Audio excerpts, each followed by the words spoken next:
Hi, welcome to the sphere where science and real life converge. I am teacher Ryan James, and I got you covered with Project Discover. We have already discussed about the kinematic equations and how useful they are in solving horizontal motions, such as getting the distance covered without measuring manually and knowing the velocity and distance traveled after a desired time. But can we still use the kinematic equations if the problem is in vertical motion? What if I drop these two books of different mass from the same height? Which will hit the ground first? Let's see.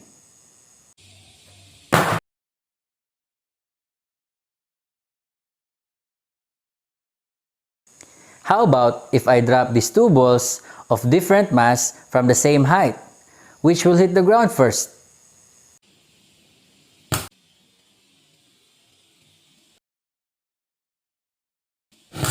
Both will hit the floor at the same time.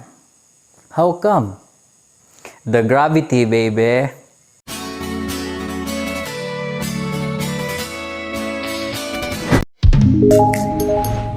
The pull of gravity acts on all objects. So on Earth, when you throw something up, it will go down.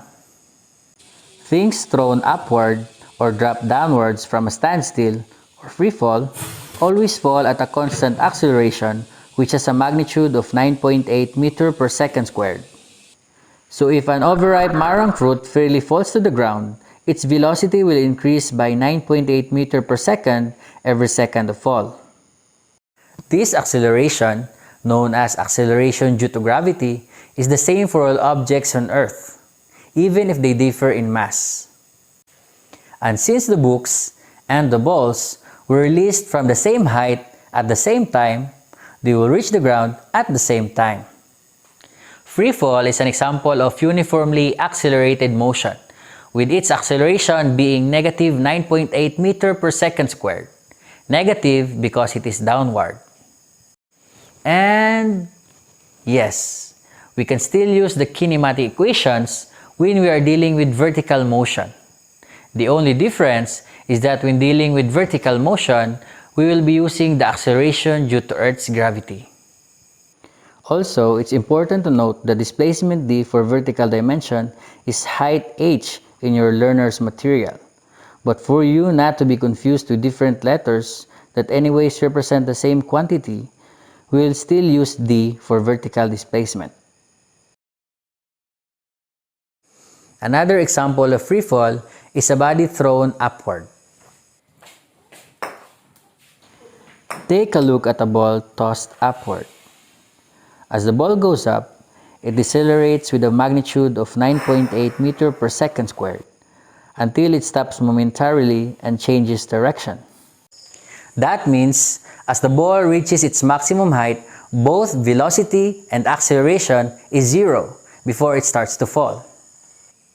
Using equation F, you will also find that when the ball falls back to the point where it was thrown, its speed will be equal to the speed at which it was thrown.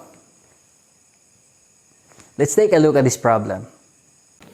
Together with her Atta friends, Marjeline played Sipak Takraw.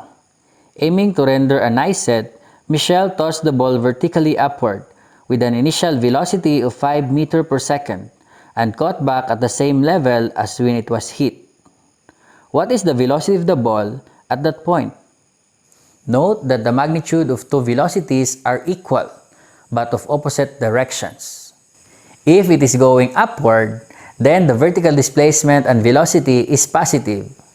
But if it is going downward, then the displacement and velocity is negative. Therefore, the answer will be negative 5 meter per second.